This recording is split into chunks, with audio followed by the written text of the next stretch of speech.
ሰላም እንዴት ናችሁ? ደህና ናችሁ ወይ? ትናንትና ማታ ሁላችሁም እንደምታስታውሱት አንድ ዜና ወጥቶ ነበር። ያውም ዜና በአፋሕድ በኩል የወጣ ሲሆን አርፒጂ በመጠቀም የብልጽግና ባለስልጣናትን ጭና ስታጓጉዝ የነበረች አንድ ሄሊኮፕተር መትቼ ጣልኩ የሚል ዜና አውጥቶ ነበረ፣ መረጃ አውጥቶ ነበረ አፋሕድ ትናንት። እናም የአፋሕድ ልሳን የሆኑት ሚዲያዎች ሲፈነጩ ነበር እና ኢትዮ 360 ሰበር ዜናውን ለማቅረብ 40 ደቂቃ ማስጠበቅ ነበረባቸው። 40 ደቂቃ ኦዲየንሱ መጠበቅ ነበረበት። ቆይ እንደ ጠብቁን እየተባለ ክላሲካሉ ራሱ 20 ደቂቃ ነው የፈጀው ሰበር ዜናውን ለማቅረብ። ያው ብዙዎቹ በዛ ዜና ደስተኞች ቢሆኑም ከአፋሕድ ደጋፊዎች ባለፈ መላው የትግሉ ደጋፊዎች መቼም እነ አገኘሁ ተሻገር፣ እነ ዳንኤል ክብረት፣ እነ ተመስገን ጥሩነህ፣ እነ ታዬ አጽቀሥላሴ ትናንትና ጎንደር ላይ ነበሩና እነሱን የያዘች ሄሊኮፕተር ተከሰከሰች መባሉ ለአብዛኛው አስደሳች ዜና ቢሆንም በሌላ መልኩ ደግሞ ዜናውን በጥርጣሬ የተመለከቱት ነበሩ፣ እኔን ጨምሮ ማለት ነው። ምክንያቱም ያን ፕሮግራም ጎንደር ላይ የተዘጋጀው አስራት አጸደወይን ነው ያዘጋጀው። አስራት አጸደወይን የጎንደር ዩኒቨርሲቲ ፕሬዝዳንት ላለፉት ዓመታት የሰሯቸውን 22 ፕሮጀክቶች አስመረቃለሁ፣ ለእነዚህም ፕሮጀክቶች 4 ቢሊዮን ብር ወጪ ፈሰስ አድርጌያለሁ ብሎ የተጋነነ ያን ያህል እንግዲህ እንትኑን አይታችሁ ከሆነ ቪዲዮውን ያስጎበኘው ነገር የለም። ግን በትንሽዬ ነገር እሷን አጋኑ በማቅረብ ብልጽግና ጎንደር ላይ ስራ እየሰራ ነው እንዲባል አስራት አጸደወይን ነው ያን ፕሮግራም ያዘጋጀው። አስራት አጸደወይን ማለት ብዙ ስኳድ ይቀፈቀፈ ያደራጀ ሰው ነው። በነገራችን ላይ የጎንደር ዩኒቨርሲቲ ፕሬዝዳንት ቢሮው ስትገቡ ራሱ የጠቅላይ ሚኒስትሩ ፎቶ ተሰቅሎ ነው የምታገኙት። ኃይለኛ ጸረ አማራ የሆነ ሰውዬ ነው። የረዳት ፕሮፌሰሮችን አሰልጥኖ ፋኖ ትግል ውስጥ አስርጎ ያስገባው እሱ ነው። ዋና በቃ የስኳድ መቀፍቀፊያ ጎንደር ዩኒቨርሲቲ ነው። እዛ ላይ ያሉ አማራዎች ያልሆኑ ግን ጎንደር ላይ የተፈጠሩ ጸረ አማራ ጸረ ጎንደር የሆኑ ኃይሎች መሪ ነው አስራት አጸደወይን እና የጎንደር ዩኒቨርሲቲ ፕሬዝዳንት አስራት አጸደወይን ያዘጋጀው ፕሮግራም ላይ የታደሙ እንግዶችን አፋሕድ እንዴት በአርፒጂ መቶ ሊጥል ይችላል የሚል ጥያቄ ነበር። አንዳንዶች ደግሞ ዘመነ ካሴ ነበር እንዴ ብለው ጠይቀዋል። ዘመነ ካሴ ነበር እንዴ እዛች ሄሊኮፕተር ውስጥ? የአፋሕድ ትግል ከማን ጋር እንደሆነ ስለሚታወቅ ማለት ነው። ዘመነ ካሴ ነበር ወይ ሄሊኮፕተሯ ውስጥ ብለው የጠየቁን ነበሩ። ምክንያቱም ዘመነ ከሌለ በስተቀር አገኘሁ ተሻገርን ሊመቱ አይችሉም። በፍጹም የሆነ ነገር አይደለም። አስራት አጸደወይን ያዘጋጀው ፕሮግራም ላይ የታደሙ እንግዶችን እነ ታዬ አጽቀሥላሴ ጋር ብለው እየሰሩ መሆኑ እየታወቀ አፋሕዶች አለቆቻቸውን እንዴት ሊመቱ ይችላሉ የሚል ነበረ። አንዳንዱ ግን ዜናውን አምኖ አፋሕድ ለካ አንዳንድ ስራዎች እየሰራ ነው የሚል ጥያቄም እየጠየቀ ነበረ እና እንደ አጠቃላይ ትናንት ሲጫጫ ማሽ ለኢትዮ 360 በጣም ኤግዛጀሬት አድርገው አቀረቡት። እውነታው ግን ምንድነው? አፋሕድ በአካባቢው አልነበረም። ሄሊኮፕተሯ ስትከሰከስ አፋሕድ በአካባቢው አልነበረም። ሄሊኮፕተሯ አደጋ አጋጥሟት ወድቃለች። ያ ግን አገዛዙ እንደዘገበው በቴክኒክ ችግር ምክንያት ነው። አፋሕድ በአርፒጂ ስለመታች ሳይሆን አደጋ አጋጥሟት ሄሊኮፕተሯ ወድቃለች። ውስጧ የነበሩ ሰዎች እነማን እንደሆኑ አልታወቁም። ጉዳት ይድረስ አይድረስ እስካሁን ድረስ ማረጋገጥ አልተቻለም። ይህ ዜና እንደተሰማ ግን አፋሕድ ቶሎ ብሎ ቀርቦ ማንም እንትን ሳይለው በሱ ልሳኖች በኩል እሱን ለመታት አድርጎ ሶሻል ሚዲያውን አጥለቀለቀው ማለት ነው። በውሸት የድል ዜና የእስካሁን ስሙን ለመቀየር ጥረት አደረገ፣ ለማምታታት ጥረት አደረገ፣ ሚዲያዎችን አሳሳተ። የአማራ ትግል ወይም ደግሞ ከፋኖ የትግል ሜዳ የሚመጡ ዜናዎች በጥርጣሬ እንዲታይ የሚያደርግ ስራ ነው ትናንት የሰራው አፋሕድ። በአካባቢው ባልነበረበት አንድም ጥይት ባልተኮሰበት ሁኔታ በዛ ልክ በየሚዲያው እየቀረቡ ለኪሩቤል ማለት ነው በየሚዲያው እየቀረቡ እንደጉር ነበር ሲበሸከቱ ያመሹት። በጣም ይዘገንናል። አትሊስት እኮ ነገሮችን አረጋግጦ ፕሮፓጋንዳ መስራት ያለና የሚኖር ነው። አንድ የፋኖ አመራር በበሽታ ቢሞት አብይ አህመድ በጥይት ተኩሼ ነው የገደልኩት የሚል ዜና ይዞ መምጣቱ አይቀርም። እኛ ገለነው ነው ማለት አይቀርም። ሄሊኮፕተሯ በምንም ምክንያት ትከስከስ፣ እኛ ከሰከስናት። ውስጡ ያለውን ሰው አልቋል ብሎ መናገርና ፕሮፓጋንዳ መስራት ያለና የሚኖር ነው። ግን አትሊስት እንኳ ዜናውን እንዴት ማረጋገጥ አይችሉም? እንዴት ሄሊኮፕተሯ በምን ደረጃ ላይ ነው ተከስክሳ የወደቀችው? የደረሰው የጉዳት ደረጃስ ምን ይመስላል የሚለውን ነገር እንኳ አያጣራም። እሺ ሮኬቱን አይተኩሱ፣ ግን ሄሊኮፕተሯ የተከሰከሰችበት ሁኔታ ማጣራት የለባቸውም? በዛ ልክ መጥቶ በሚዲያ ከማውራት በፊት ማጣራት መቅደም ነበረበት። አፋሕዶች ግን ትናንት ማታ መግለጫ በመስጠት ቢዚ ሆነው ነበረ። በተለያየ ቦታ እየቀረቡ እንዴት አድርገው እንደከሰከሷት መጀመሪያ እሳቱ እየተንበለበለች ስትወርቅ አይተናታል አሉ። ቆይተው ደግሞ እየጨሰች ስትወርቅ አይተናል አሉ። እንደዛ እያሉ መጨረሻ ላይ አደበዘዙት። ትናንትና ተገለዋል ተብለው የታሰቡ የብልጽግና አመራሮችም ዛሬ በባህር ዳር ሲገማሸሩ ታይተዋል። እነ ታዬ አጽቀሥላሴ መሬት ለመሬት ሲነባለሉ ነበር። ስትነጥር ነበር። ያቺ ኳስ የምታከል ሰውዬ ብድግ ብድግ እያለች ስትነጥር ነበረ። ከአገኘሁ ተሻገር ውጭ አገኘሁ ተሻገር ዛሬም ጉብኝቱ ላይ አልተገኘም። ሌሎቹ ግን በባህር ዳር ነጭ በለበሱ ሴቶች ተከበው ሱፍ ለብሰው ባህር ዳር ላይ አልሞትንም አለን የሚል መልእክት ሲያስተላልፉ ነበረ። ይሄንንም አንዳንዶቹ ሰበር አስደሳች ዜና አድርገው አቅርበውታል። ይሄ ለአማራ ሕዝብ አሳዛኝ ዜና እንጂ አስደሳች ዜና ሊሆን አይችልም። የነ ታዬ አጽቀሥላሴ፣ የነ አገኘሁ ተሻገር፣ የነ ተመስገን ጥሩነህ፣ የነ ዳንኤል ክብረት አለመኖራቸው እንጂ መኖራቸው ለአማራ ሕዝብ ሰበር ዜናው ሊሆን አይችልም እና ኤኒዌይስ ግን ትናንት ተገለዋል የተባሉ የብልጽግና አመራሮች ዛሬ በባህር ዳር ትልቅ ድግስ አሰናድተው ጎዳና ለጎዳና እየዞሩ አልሞትንም አለን፣ ገና አንተ ህዝብ እንገላለን፣ ገና እንጨፈጭፋለን፣ ረጅም ዘመን እንጨፈጭፋለን፣ ለካ የኛ ሞት እንደዚህ ያስደስታል አይነት መልእክት ሲያስተላልፉ ታይተዋል። ያንንም የማይሻገሩትን ድልድይ በቪኤት የማይሻገሩትን ድልድይ ዛሬም ለመቶ ምናምነኛ ጊዜ ጎብኝተውታል። እኔ እኮ አንዳንድ ጊዜ ያን ድልድይ የሚጎበኙት ጎርፍ አልወሰደው የሚለውን ነገር ቸክ ለማድረግ ፈልገው ሁሉ ይመስለኛል። ባህር ዳር በሄዱ ቁጥር የትኛውም ባለስልጣን ከሄደ ያንን ድልድይ ሳይጎበኝ አይመለስም። ተመስገን ጥሩነህ ባህር ዳር ሄዶ ያንን ድልድይ ሳይጎበኝ የተመለሰበት ጊዜ የለም። ዛሬም በተመሳሳይ መልኩ በአደኖች ድልድዩን ሲጎበኙ ታይተዋል። ለነገሩ አይፈረድባቸውም። ሌላ የሚጎበኙት ነገር የለም። እንመልከትም ቢሉ ብልጽግና ወደ ስልጣን ከመጣ ጊዜ አንስቶ ያወደመው ነገር እልፍ አላፍ ቢሆንም የሰራው ነገር ግን ከዛ ድልድይ ውጭ ስለሌለ የሚመለከቱት የለምና አይፈረድባቸውም። እንዳጠቃላይ ግን አፋሕድ ትናንትና በአማራ ፖለቲካ ውስጥ ጥቃት ፈጽሟል። እኔም በግልጽ ፕሮግራም ልሰራበት የመጣው ስለዚያ ነው። ሚዲያዎች እንዳይታመኑ ከፋኖ የትግል ሜዳ የሚመጡ ዜናዎች ውሸቱ ነው እንዲታዩ የሚያደርግ ስራ ነው የሰራው እና እንደዚህ አይነት ነገር ደግሞ በዝምታ በቸልታ መታለፍ የለበትም። ልናወግዘው ይገባል። አሳፋሪ ነው። ያልተኮስከው ሮኬት ሄሊኮፕተር ከሰከስኩ እያልክ ስትሰክስ ማደር በጣም አሳፋሪ ነገር ነው። እውነት ለመናገር አገኘሁ ተሻገርን መንገድ ላይ ቢያገኘው አፋሕድ አይተኩስበትም። በየቀጠናው እየታየ ያለው ነገር እንደዛ ስለሆነ ማለት ነው። ለምሳሌ አፋሕድ በሸዋ አማራ ፋኖ ህዝባዊ ድርጅት የሚባለው በሸዋ ጎጃም ላይ፣ ወሎ ላይ፣ ጎንደር ላይ ካሉ ጦር መሳሪያዎች በላቀ መልኩ ጦር መሳሪያ አለው። እነ መከታው ጋር ውስብስብ የሆኑ ጦር መሳሪያዎች እንዳሉ አላቸው። በእነዛ መሳሪያዎች በመጠቀም ብልጽግናን መጉዳት ቢፈልጉ ኑሮ ብዙ ጉዳት ማድረስ ይችሉ ነበር። ግን አይደለም። ብልጽግና ላይ እንደዛ ማድረግ አይፈልጉም። እዛው ሾው ትርኢት ከማሳየት ባለፈ እንደዛ አይነት ነገር ማድረግ አይፈልጉም።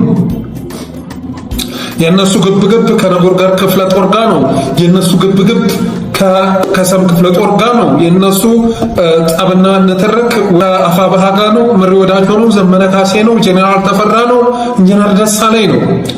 ስለዚህ ሁሌ ጠመንጃቸው ተደቅኖ ያለው ወደ ማን ነው? ወደ እነዚህ ጀግኖች ነው። ከዛ ውጭ ግን ሚኒስትር እየፈተነ እኮ ነው። አፋሕድ በሸዋ ሚኒስትር እየፈተነ ነው። ይኸው በፎቶ እንደምታየው ማለት ነው። ከድሮን ጥቃት ነፃው ነው።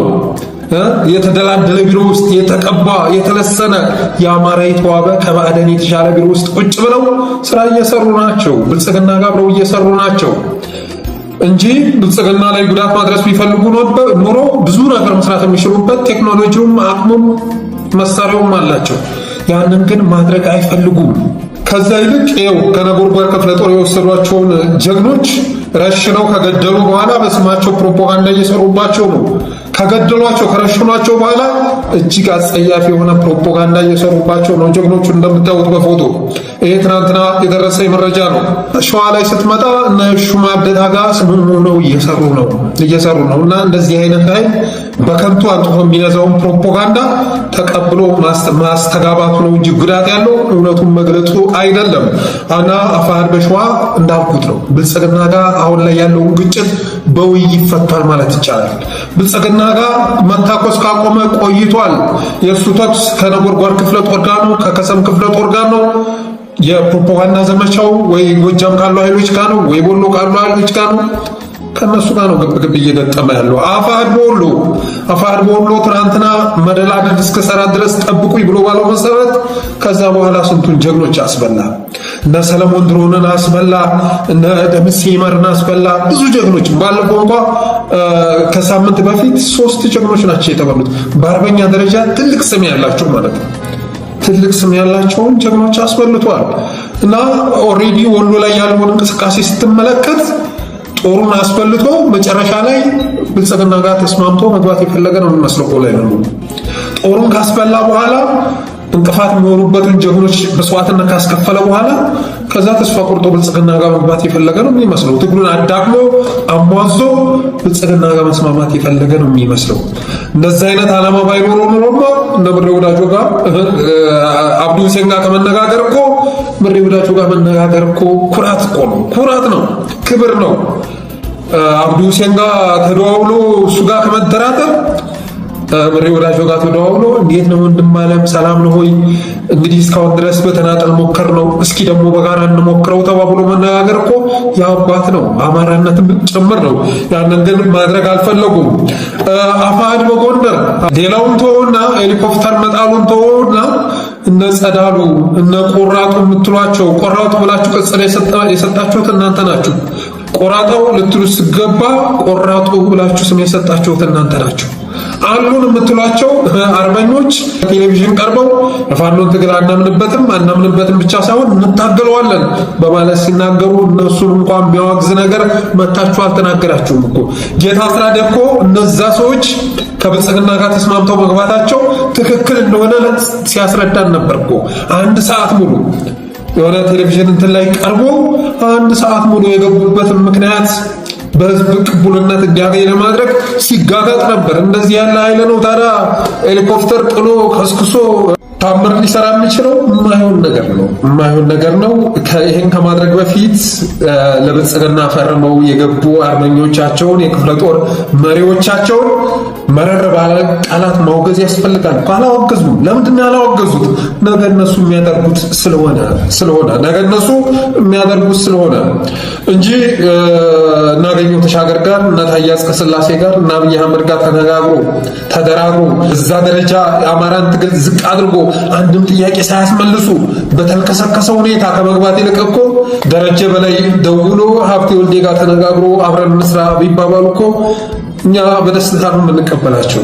በጣም የሚያስደስተኝ ነገር ደረጀ በላይና ሀብቴ ወልዴ አብረው መስራት ጀመሩ የሚል ዜና መስማት ነው የሚያስደስተኝ። ሄሊኮፕተር ጣሉ ምናምን የሚለው አይደለም። አማራ ትግል ውስጥ ለውጥ የሚያመጣው የሆኑ አመራሮች የያዘች ሄሊኮፕተር መተው ቢጥሉ እንኳን ያቁም ነገር አይደለም። ምድር ላይ እልፍ አላፍ ባንዳ ስላለ ሰማይ ላይ ያለውን አውርደ ስትለው ምድር ላይ ካለው መካከል መተካት ነው። ይሄ ለአብይ አህመድ የሚከብደው አይደለም። አማራ ምድር እልፍ አላፍ አርበኛ እንዳለው ሁሉ እልፍ አላፍ ባንዳ የሚቀፈቀፍበት ክልል ነው። ስለዚህ የተወሰነ 20 አመራር ብትቀንስ 20 አመራር እንደገና ይተካል። ግን መዋቅራዊ ለውጥ ማምጣት የሚቻለው የአማራን የህልውና አደጋ ሙሉ ለሙሉ ማስወገድ የሚቻለው መቅረፍ የሚቻለው ደረጀ በላይና ሀብቴ ወልዴ አብረው መስራት የጀመሩ ጊዜ ነው። በተመሳሳይ መስመር ውስጥ አምነው ውስጥ ገብቶ ቦርቡሮ ትግሉን ጠልፎ ይመጣል ሐሳብ ሳይኖር ጽድት ተባለ ሁኔታ በቃ ይሄን ጸረ አማራ የሆነ ድርጅት ነቅለን መጣል አለብን የሚል የጋራ አቋም ላይ ደርሶ አብረው መስራት ቢጀምሩ ይሄ ለአማራ ህዝብ ትልቅ ደስታ ነው፣ ትልቅ ድል ነው። አይታችኋል አይደል? አብይ አህመድ እነቹ አለባቸው ትናንትና አብይ አህመድን መንግስት ለማድረግ ያላደረጉት ነገር አልነበረም። አብይ አህመድን መንግስት ለማድረግ ይጀነጅኑን ነበር በፌስቡክ እየመጡ ህወሓትን አስወግደው ቀብረው አብይን ዘላለማዊ መሪ ለማድረግ ሺህ ዓመት ንገስ ለማለት ጠብር ግፍ ሲሉ ነበር። ግን ከመታሰሩ በፊት ታዬ ደንደዓ በሰጠው ኢንተርቪው ስለ ቹቹ አለባቸው የተናገረውን ሰምታችኋል። ደውዬ ከቹቹ አለባቸው ጋር በሆኑ ነገሮች ላይ ካወራን በኋላ አብይ አህመድ ጠርቶኝ ሂጄ ምነው ስለው ምን አባክ ነው ጠላት ጋር የምታወራው በማለት ተቆጣኝ ብሎ ተናግሯል። ጠላት የሚለው ማንን ነው? እነ ቹቹ አለባቸው ነው።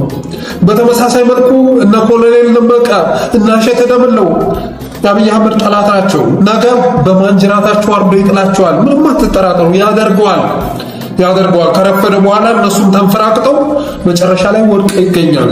ዛሬ ግን ብዙ ነገር መስራት ይችሉ ነበር፣ አላደረጉትም። አሁንም አብይ አህመድን ንጉስ ለማድረግ ጸረ አማራውን ኃይል መንግስት ለማድረግ አሁንም እየተጋጋጡ ነው ያሉት። ሌሎችም እነ ጌታ አስራደ እነ ኢያሱ አባተ ምናምን የመሳሰሉት ሰዎች አሁን ይሄ ስርዓት ከጎንደር ብቻ ሳይሆን ከመላው አማራ ምድር ተጠራርጎ እንዲጠፋ ማድረግ ይችሉ ነበር። ግን እነሱ ውስጥ ከገቡ በኋላ ትግሉን ከፋፍለው ሰነጣጥቀው አዳክመው አማዘው ለዚህ ደረጃ ነው ያደረሱት። እስካሁን ድረስ በአፋሕድ ውስጥ ከሌ የተባለውን ጄኔራል ገደልን ሲባል ሰምታችሁ ታውቃላችሁ? በፍጹም። ኮሎኔል ታደሰ መስዋዕትነት ከፈለ ብለው የአዞምባ ሲያንጠበጥቡ ነው የምትሰሟቸው። ከጠባቂዎቹ መካከል አንድ እንኳን ሳይጎድል አርበኛ ከፍያለው ደሴ የተሰዋ ብቻውን እኮ ነው የሞተው ሲባል ነው የምትሰሙት። ራሳቸው እያስበሉ ካልሆነ በስተቀር እንዴት ጠባቂ ሳይገደል ዋናው አርበኛ ራሱ እንዴት ሊመታ ይችላል? ጭፍራው ሳይመታ አዛዡ እንዴት ይመታል? እስካሁን ድረስ ዋጋ ያስከፈሉት ጀግና እልፍ አላፍ ቢሆንም በብልጽግና በኩል ግን እዚህ ግንባር ላይ በተካሄደ ጦርነት እነዚህ አድርገን የሚል ነገር በፍጹም የለም። እና እስካሁንም ድረስ በሚዲያዎቹ ሲያወጧቸው የነበሩ የድል መረጃዎች፣ የውጊያ መረጃዎች ውሸት መሆኑን ነው የሚያመላክተው። የትናንቱ ሄሊኮፕተሯ ተከስክሳለች። በነገራችን ላይ ነገ ወዲያ የምንሰማው ነገር ሊኖር ይችላል። ምናልባት አገኘው ተሻገር ለምሳሌ ዛሬ ባህር ዳር ጉብኝት ላይ አልተገኘም። ያልተገኘው ደግሞ ምናልባት አደጋ አጋጥሞት ሊሆን ይችላል። ሌሎችም ብዙ ዋጋ የከፈሉ የጦር መሪዎች፣ የፖለቲካ መሪዎች ሊኖሩ ይችላሉ። በሁለት ዙር ነው ሲያጓጉዝ የነበረው። መጀመሪያ እና ታዬ አጽቀሥላሴን እና የመሳሰሉትን አደረሰ፣ እነ ዳንኤል ክብረትን እና ተመስገን ጥሩነህን አደረሰ። ሁለተኛ ላይ ሲመጣ ተከሰከሰ። ልክ ማስከስከሱን ሲሰሙ ግን ቀጥታ ኢትዮ 360 ተደወለ፣ ጣና ምናምን ተደወለ፣ እነ መሳይ ጋር መሳሰሉት ሚዲያ ጋር ተደወለ። ከዛ ራሳቸው መሳሳታቸው ሳያንስ ሌላውን አሳሳቱ፣ ሚዲያዎችን አሳሳቱ። እና ሀብታሙ አያሌው ቆም ብላችሁ ብታስቡ ጥሩ ነው። ትግሉን እየገደላችሁን ነው ስንል በምክንያት ነው። ይኸው እስከ ዛሬ ድረስ ትግሉን በመከፋፈል ረገድ ትልቅ ስራ ስትሰሩ ነበር። ዛሬ ደግሞ ትግሉን ታማኝነት በማሳጣት ረገድ ሰፊ ስራ እየሰራችሁ ነው። ታማኝነት ማሳጣት ብልጽግና ትናንት እናንተ ስነዙት በነበረው ፕሮፓጋንዳ ዛሬ የአማራውን ትግል ጭንቅላቱን እየቀጠቀጠ ነው። ስለዚህ ያልተረጋገጠ ነገር ይዛችሁ መጣችሁ። ለአናፍታ ሰበር ዜና ብላችሁ ደጋፊዎቻችሁን ያስፈነጠዛችሁ። ዛሬ ግን አንገቱን የደፋው ብዙ ነው። ለዚህ ዋነኛ ምክንያት ደግሞ አንደኛ እዛ ትግል ሜዳ ላይ ትግል ላይ ሳይሆኑ ታጋይ ነን የሚሉ አርበኞች ናቸው። አንደኛ ማለት ነው ባልተኩሱት አርፒጂ ሄሊኮፕተር ከስክሰናል ብለው ልክ ዜናውን እንደሰሙ ማለት ነው ቶሎ ክሌም አደረጉና ያንን እነሱ የፈጸሙት ጀብዱ አድርገው ሲጎርሩ አመሹ። ሚዲያውም ሳያጣራ አፋሕድን ቅቡልነት እንዲያገኝ ለማድረግ እና ኢትዮ 360 ሲጋጋጡ አመሹ። ድል የማያደርግ ድርጅት ቅቡልነት እንዲያገኝ ፕሮፓጋንዳ መስራት ምን ይሄ ነው? ምንድነው ጥቅሙ? ድል የማያደርግ አማራን ወደ ድል የማያሸጋግር ትግል ጠላፊ አርበኛ አድርጎ ማቅረብ ምንድነው የሚያስገኝላችሁ ጥቅም? ኢትዮ 360 ምንድነው የሚያስገኝላችሁ? ትናንትና ካቀረባችሁ ዜና እኮ ብዙ ነገር መማር ትችሉ ነበር። እስካሁን ስታቀርቡት የነበረውን ዜና መመርመር ሁሉ ነበረባችሁ። እነዚህ ልጆች እና የሚባለው እውነትም በሐሰት ሰበር ዜና የማኑን ትግል ከውስጡ ነው እያጠፉ ነው ወይ ብላችሁ ማሰብ ነበረባችሁ። እና እንዳልኩት አፋሕድ በሸዋ ከባድ የሆኑ መሳሪያዎች ቢኖሩ እነዛ ከባድ መሳሪያዎች ግን ከብልጽግና ይልቅ ለአፋብኃ ስጋቱ ነው ተቀምጠዋል። ለመከላከያ ሰራዊት ለሹማ አብደታ ሳይሆን ለጀኔራል ሹማ አብደታ ሳይሆን ለጀኔራል ተፈራ ማሞ ስጋት ሆነዋል። አብዛኞቹ አፈሙዞች የተደቀኑት ወደ ጄኔራል ተፈራ ማሞ ነው። እነሱ ዘና ብለው ሚኒስትሪ እየፈተነ ይሏቸዋል። ሚኒስትሪ የሚገርም ቢሮ ውስጥ ቁጭ ብለው መግለጫ ሲሰጡ ታያቸዋላችሁ። የለም እኮ ጎጃም ላይ አሁን ዘመነ ካሴ እንደዛ በግላጭ ልታገኘው በፍጹም። ለምን አገዛዙ አነፍልፎ በድሮን እንደሚያጠፋው ያውቃል ዘመነ ካሴ። እንደዛ አይነት ቦታ ልታገኘው አችልም።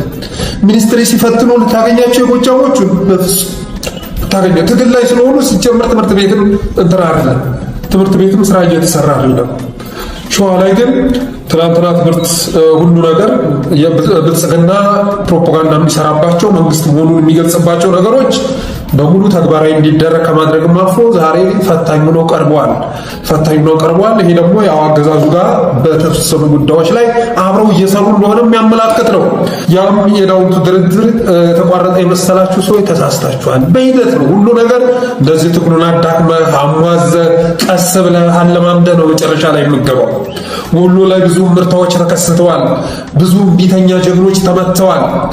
እነ ኮሎኔል ፈንታውን የነ መስፍን ከፍ ያለኝን ሀሳብ ሊጋሩ ያልፈለጉ አርበኞች ቀስ በቀስ እየተበሉ ነው። ጎንደር ላይ ጦራቸውን አሰልፎ ሲገቡ አየን እኮ የሶስት ክፍለ ጦር መሪዎች በአንድ ሳምንት ውስጥ ሲገቡ አየን አይደል? መሪዎቹ ደግሞ የጊዜ ሂደት ነው እንጂ አፋባህ ጋር መቀላቀል እስካልደፈሩ ድረስ ነገር ያደርጉታል። የጊዜ ሂደት ነው። አሁን በነ ጸዳሉ በነ ቆራጡ በነ አማን አማካኝነት የማለማመድ ስራ ሰርተዋል። ቀጣይ ደግሞ ማድረስ ያለባቸውን ጉዳት አድርሰው ደግሞ ተሰልፈው ሲገቡ ታያለ። እና እውነቱ ይህ ስለሆነ ብታሽሞረሙ ነው አንድን እውነት ወይም አንድን ውሸት ስታሽሞረሙ ነው ብትል ስትደባብቀው ብትል እውነት ልታረገው አትችልም። እነ ጸዳሉን አርበኛ ናቸው እያልን ማንቆለባበስ እንችል ነበር። ግን ስታንቆለባበሳቸው ፍቅር ጸዳሉ እጁን ሰጥቶ እንዳይገባ ልታደርገው አትችልም። ምክንያቱም መጀመሪያም ሊታገልህ እንጂ ሊታገልልህ አይደለም የገባው። በለጠ ወይም ቆራጡ እያሉ የሚያሞካሹት አርበኛ ተብዬ አማራውን ሊታገል እንጂ ለአማራ ሊታገል አይደለም የገባው። ይሄንን ሰው ታጋይ እያልክ ግጥም ስትጽፍለት ዘፈን ስትዘፍንለት ብትከር ትግሉን ትጎዳዋለህ እንጂ ትግሉን አትጠቅመው። አሁንም የቀሩ ፋኖዎች ላይ ማሽሞንሞን ያልፈለግኩት ስለዚያ ነው። አሁንም በተሳሳተ መስመር ውስጥ ናቸው። ነገ ሀብቴ ወልዴ በተሰማሩበት መስመር ከመገኘት ይልቅ ይህን ጸዳሉን መስመር እንደመረጡ ናቸው። አሁንም ባለፈው በደረጀ በላይና በሀብቴ መካከል ንግግር እየተደረገ ነው ተባለ። አድናቆታችንን ገለጽ፣ ድጋፋችንን ገለጽ። ግን መሀል ላይ ደግሞ ስንክልክል አድርገው ሲያስቀሩት ታያላችሁ። ስንክልክል አድርገው ሲያስቀሩት ማለት ነው። እና ትናንትና እኮ ዘመቻ አንድነት ሲታወጅ ጎንደር ላይ እና ሀብቴ እኮ የሚያደርጉትን ጥረት አድርገው ነበር፣ ብዙ ጥረት አድርገው ነበር ጎንደርን ለመቆጣጠር። ያን ጊዜ አፋሕድ አገዛዙን የመዋጋት ኢንተረስት ቢኖር ኖሮ ወንድማችን እየተታኮሱ ነው እንድረስላቸው ብሎ በሌላ አቅጣጫ ደግሞ አገዛዙን ትኩረት ሰልበው የጋራ ድል ማስመዝገብ ይችሉ ነበር። አላደረጉትም። ሰጥ ለጥ ብለው ቁጭ ብለው የሆነ ቦታ ላይ ከረላለው ይልቅ ዘመቻ አንድነትን ሲዋጉት ሲያጠለጥሉት ነበር። የድል ዜና ተብሎ የሆነ ዜና ሲወጣ የውሸት ዜና ነው እያሉ ያንን ለመድፈቅ ጥረት ሲያደርጉ ነበር። ጎጃም ላይ ዘመቻ መቶ ተራሮች ሲታወጅ ብዙ ጀብዱ ሲፈጸም እነዛ ኮሎኔል ከነመገናኛ ሬዲዮ ሲያዝ ያንን ለማድበስበስ ነበር ጥረት ሲያደርጉ የነበሩት። ውሸት ነው እያሉ የአገዛዙ ፕሮፓጋንዳ ነበር ሲሰሩ የነበሩት። ሸዋ ላይ አሁን ብትሄድ ሸዋ ላይ እነ አዶናይ አበበ የሚባለው የእስክንድር አፈቀላጤ እሱ የሚሰራውን ስራ ከናትናኤል መኮንን ከሚሰራው የባሰ እንጂ የሚያንስ አይደለም። ይሄንን ልጅ ጀግና እያልክ ብታቆለጳጵሰው ብታዋድሰው ትርጉም የለውም። ለምን? እየሰራ ያለው ስራ የናትናኤል መኮንንን ስራ ስለሆነ። ሁሉን ገብታችሁ ፌስቡክ ላይ ገለጥ ብታደርጉ ያንን ጽሁፍ የሚጽፈው የብልጽግና ሳይበር አርሚ መሪ ነው እንጂ የሚመስላችሁ አፋሕድ የተባለ ለአማራ ታገላለሁ የሚል ድርጅት የእሱ አመራር ነው ብላችሁ በፍጹም አታስቡ። ስለዚህ ጠቅለል ስናደርገው ትናንትናም አፋሕድ በአማራ ትግል ላይ ጥቃት ፈጽሟል። የሌለ ነገር አምጥቶ ሚዲያ ላይ በማንበልበል በማቀጣጠል ዛሬ ትናንትና እውነት መስሏቸው ዜናውን የተቀባበሉ በሙሉ አንገታቸውን ጎንበስ እንዲያደርጉ አድርጓል። ለምን? በጣም ኤግዛጀሬት አድርገው ነው ሲያቀርቡት የነበረው። ችግር የለውም እኮ ለፕሮፓጋንዳ መሆኑ ችግር የለውም። ግን ውስጡ ያሉ አመራሮች በሙሉ አልቀዋል ምናምን ብሎ በዛ ደረጃ እንትን ከመስራት በፊት ቢያንስ ማረጋገጥ ነው። ባዜናው ማንገደለ ማረጋገጥ ሳታረጋግጥ ግን ባልታገልክበት የትግል ሜዳ ላይ ድል እያፈሱ እያመጡ ሚዲያዎቻቸውን ደጋፊዎቻቸውን ትናንት ፍጆታ ሰጥታቸው ነበረ። ግን ጠቃሚ አይደለም፣ መስተካከል አለበት። እስካሁን ባለው ሁኔታ አፋሕድ የታገለው ዘመነ ካሴን ነው፣ ሀብቴ ወልዴን ነው፣ ምሬ ወዳጆን ነው፣ ጄኔራል ተፈራን ነው፣ ኢንጂነር ደሳለኝን ነው፣ ጄኔራል ሹማ አብደታን፣ ብርሃኑ በቀለን፣ ብርሃኑ ጁላን፣ የአማራ ክልል የጸጥታ እንትኖችን መታገሉን ረስተውታል። እና እንደዚህ አይነት ከፋፋይ ደግሞ እንደዚህ አይነት ትግል ጠላፊ ደግሞ ልክ ልኩን ሊነገር ይገባል። ከዛ ውጭ ግን እባክህ ትግል መከፋፈል የለበትም በማለት ከፋፋይን እያሞገስክ ብትጓዝ የበለጠ ትግሉን እየጎዳው ነው። የሆነ ሆኖ ትናንትና አፋሕድ ባልዋለበት የትግል ሜዳ ባልተኮሰው ሮኬት ሄሊኮፕተር ጣልኩ፣ ይህን ያህል አመራር ገደልኩ የሚል ዜና ቢያወጣም አመራሮቹ ግን ዛሬ እነ ታዬ አጽቀሥላሴ፣ እነ ዳንኤል ክብረት፣ እነ ተመስገን ጥሩነህ ዛሬ በባህር ዳር እየፈነጩ ይገኛሉ።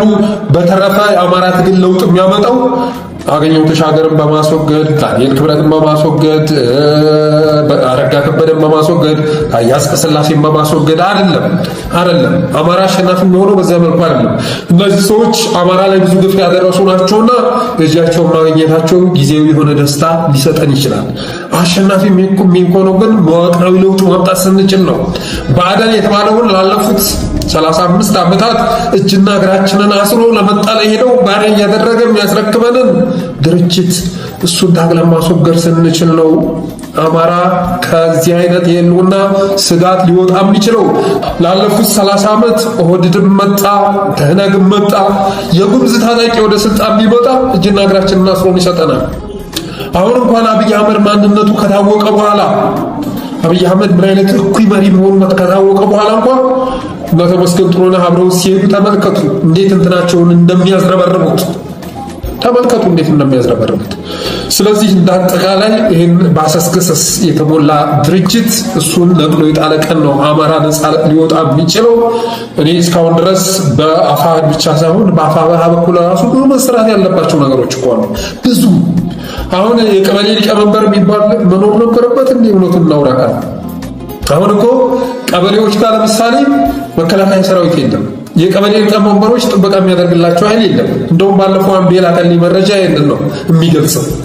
የቀበሌ ሊቀመንበሮች፣ የቀበሌ ብልጽግና አመራሮች የሚጠብቃቸው እንትን የለም፣ መከላከያ የለም።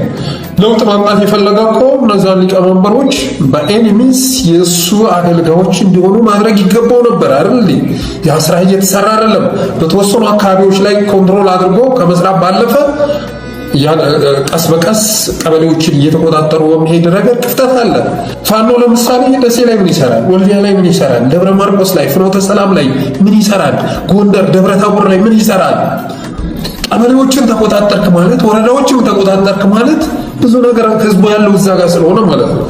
እነዚህኞቹን ቀበሌ ከተቆጣጠርክ ወረዳ ከተቆጣጠርክ በኋላ ነገ በቁጥጥር ስር የምታስገባቸው ናቸው። ዞን ላይ መንጠራራት አያስፈልግም። አብዛኛዎቹ የአማራ ክልል ቀበሌዎች፣ ወረዳዎች በፋኖ ቁጥጥር ስር ቢሆኑ በቁጥጥር ስር ያውላሉ። እነዛን ከመዳፍ ውስጥ ሳታስገባ ዞኖችን ለመቆጣጠር መሞከር ጥቅም ያለው አይመስለኝም።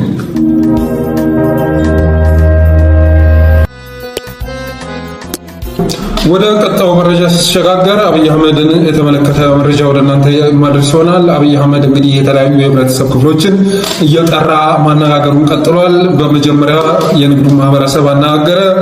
ከዚያ መምህራንን ጠርቶ ሲያስተምራቸው ነበረ። በትናንትናው ዕለት ደግሞ የጥበብ ባለሙያዎችን አርቲስቶችን ሰብስቦ እነዚሁ ስለ አርቱ ሲሰብካቸው ነበረ። አርቱ ፖለቲካውን በመደገፍ ረገድ ስላለባት አስተዋጽኦ ማድረግ ስላለባት አስተዋጽኦ ሲነግራቸው ነበረ። የንግዱ ማህበረሰብ ሰብስቦ ሌቦች መሆናቸውን፣ የችግሩ ምንጭ እነሱ መሆናቸውን ራሱን ንጹህ አድርጎ ቤተ መንግስቱን አስጎብኝቶ ሪዞርቶቹን አስጎብኝቶ የሁላችሁ ስራ እየሰራው ነው። ዛሬ እኮ ኢቲቪን ብከፍቱት፣ ፋናን ብከፍቱት፣ አሚኮን ብትከፍቱት፣ ሁሉንም የመንግስት ሚዲያዎች ብትከፍቱ የምታገኙት ሪዞርት ነው፣ መናፈሻ ነው፣ አበባ ነው እና በቴሌቪዥን 24 ሰዓት የሚያቀርባቸውን ልማቶቹን ለንግዱ ማህበረሰብ ካስከወኘ በኋላ የበለጠ መዋጮ ማዋጣት አለባችሁ፣ የበለጠ ግብር መክፈል አለባችሁ። በቀጣይ በትሪሊየን የሚቆጠር በጀት ስለሆነ የበጀትኩት ያን በጀት ደግሞ እናንተ ናችሁ የምታወጡት በማለት ሲነግራቸው ነበር። ሌቦች ናችሁ ሲላቸው ነበር። ብልጽግና ንጹህ አድርጎ ከዛ መምህራንን ሰበሰበ። መምህራንን ሰብስቦ ደግሞ ምን ያህል መሀይሞች እንደሆኑ ሲነግራቸው ነበር። ምንም አይናቸውን የጨፈኑ ማሰብ የማይችሉ መመልከት የማይችሉ መሆናቸውን ሲነግራቸው ነበር። እሱ ነው ያለው፣ እኔ አይደለሁም። መምህራኖችን ብቻ አይደለም የኢትዮጵያ ሕዝብ ከእውነትና ከእውቀት የራቀ ባዶ ሕዝብ ነው እያለ ሲናገር ነበር። የኢትዮጵያን ሕዝብ ሲሳደብ ነበረ። ትናንትና የጥበብ ባለሙያዎችን ጠርቶ እንደዚህ ሁሉ ሀብታችሁ ሕዝብ ሳይሆን ሀብታችሁን መንግስት ማድረግ አለባችሁ፣ ሀብቴ ሕዝቤ ነው የሚለውን አባባላችሁን አስወግዱ። ሕዝቡ ለራሱ ስለደህየ የሚያዋጣችሁ እኔ ጋር አብራችሁ ብትሰሩ ነው እያለ ትናንትናም የጥበብ ሰዎችን ጠርቶ ሲጀነጅናቸው ነበረ። እንግዲህ አሁን አብይ አህመድ ህዝብ ላይ የሚሰነዝረው ትችት አይደለም ስድብ እየተጠናከረ የመጣው ለምንድን ነው ብላችሁ ካሰባችሁ የኢትዮጵያ ህዝብ እየደገፈኝ አይደለም። የኢትዮጵያ ህዝብ የምሰጠውን ልማት ብሎ እየተቀበለ አይደለም። እኔ ትልልቅ ነገሮች ብዬ የምሰራቸውን ነገሮች ትንንሽ አድርጎ እያቀረበብኝ ነው፣ እየናቀ ነው ልማቶቼን። መናፈሻ ገነባሁ ብዬ ሳስብ አበባ ሳር ልማት እያለ እያንቋሸሸብኝ ነው። ሪዞርቶችን እያናናቀብኝ ነው። ግዙፍ ቤተ መንግስት እየገነባሁ ነው ብዬ ስነግረው ጎበዝ አበጀህ በማለት ፈንታ የኔን የለጉርስ ነጥቀህ ነው የሰራኸው በማለት እየኮነነኝ ነው። ስለዚህ የኢትዮጵያ ህዝብ እየደገፈኝ አይደለም ነው አብይ አህመድ እያለ ነው ያለው። ሰሞኑን ስድቦቹን አይታችሁ ከሆነ ዘረፋውን አይታችሁ ከሆነ እንደ ህዝብ እዛ ደረጃ ህዝብን እንዲዘልፍ እያደረገ ያለው ነገር ህዝቡ እየደገፈኝ አይደለም። አሰላለፉ ከኔ ጋር አይደለም። ሌሎች ኃይሎችን አንጋጦ እየተመለከተ ነው። በሶሻል ሚዲያ የተቃውሞ ትዕይንት ሲዘጋጅ የኔን የላይቭ ስርጭት ትቶ ያንኛውን እየተከታተለ ነው።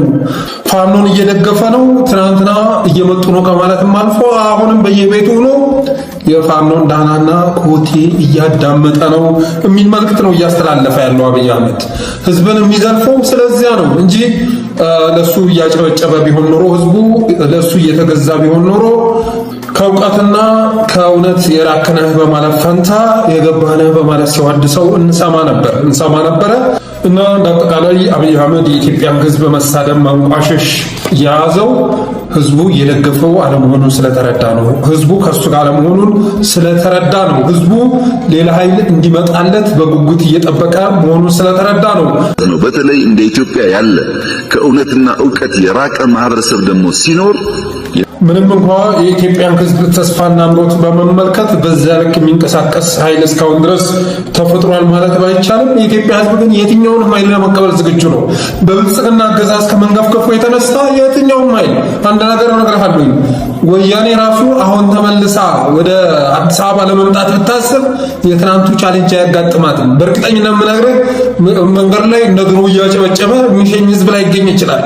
የትኛውም ኃይል ከሲዳማም ይምጣ ከአፋርም ይምጣ ከሶማሌም ይምጣ ከትግራይም ይምጣ አብይ አህመድን እስካስወገደለት ድረስ የኢትዮጵያ ህዝብ ያንን ኃይል ለመቀበል ዝግጁ ነው። እንኳን ፋኖን ግዙፉን ኃይል ቀርቶ ከየትኛውም አካባቢ ከየትኛውም ክልል የትኛውም ኃይል አብይ አህመድን ረሚም አድርጎ ቢመጣ የኢትዮጵያ ህዝብ ለመቀበል ዝግጁ ነው። ይሄንንም አብይ በመረዳቱ የተነሳ የኢትዮጵያ ህዝብ ዕውቀት አልባ ከእውነት የተፋታ አይኑን የጨፈነ መመልከት የተሳነው ማሰብ የተሳነው ህዝብ አድርጎ በመሳል ይገኛል። እና አብይ አህመድ ትናንትና የጥበብ ባለሙያዎችን ጠርቶ ነበር። አብዛኞቹ በዛ ዝግጅት ላይ እንግዲህ ጉምቱ የሚባሉት ለህዝብ ለስማቸው የሚጨነቁት አለመገኘታቸውን የደረሰ መረጃ ያመለክታል። እነ ካሙዙ እነ አስጌ ደንደሾ እና የመሳሰሉት ሙልጌታ ገሰሰ ሰምቲንግ ስሙን አላስታውም፣ እንደዚህ አይነት ሰዎች ናቸው በዛ መድረክ ላይ የተገኙት። እነ ካሙዙ ማለት እንግዲህ የማዕድን ቦታ ተሰጥቷቸው ከዚህ በፊት ራሱ ሲናገር የሚያሳይበትን ቪዲዮ አምጥቼ አቅርቤ አሳይቻችኋለሁ። ድጋሚያም ቪዲዮ ማሳየት አስፈላጊ አይመስለኝም። ግን ብልጽግና የማዕድን ቦታ ሰጥቶት ወደ ማዕድን ማምረት ዘርፍ መሸጋገሩ ራሱ ባንደበቱ ሲናገር ነበር ካሙዙ። ስለዚህ ለአብይ አህመድ በፌስቡክም እየመጣ ድጋፍ ሲሰጥ ያየ ነው። አሁንም በዚህ ስብሰባ ላይ ቋሚ ተሳታፊ ሆኖ ጥያቄዎችን ሲያነሳ መንግስት ድጋፉን ሲገልጽ ያየ ነው። ከዛ አንጻር ነው የኢትዮጵያን ህዝብ ወደ እድገት እያሸጋገረው ነው፣ ከድህነት እያወጣው ነው፣ ኢትዮጵያን እያሳለፈላን ነው ብሎ ስላሰበ አይደለም እያሳለፈልኝ ነው፣ ተመችቶኛል። ህዝቡ ወደ ድህነት አረንቋ ቢገባም የኔ ኑሮ እየተለወጠ ነው። በተመሳሳይ መልኩ ሌሎቹም ማን ገሰሰ ራስታው እሱም እንደዚሁ ነው። በኢንቨስትመንት ላይ ተሰማርቷል።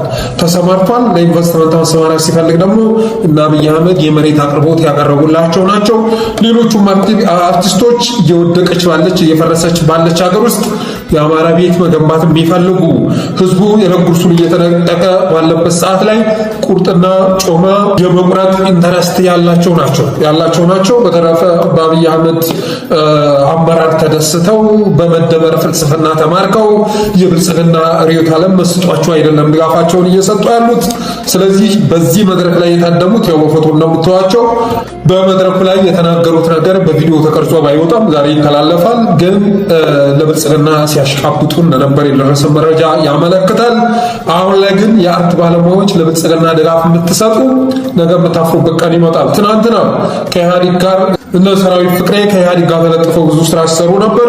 በእርግጥ ብልጽግና ጋር ከመስራት ኢህአዴግ ጋር መስራት በጣም ክብር ነው፣ ሁለቱም የሚወዳደሩ ስላልሆነ ማለት ነው። ያኮ ቢያንስ ፕሮጀክት ፕራዮሪቲ የሚያቅ ነበረ።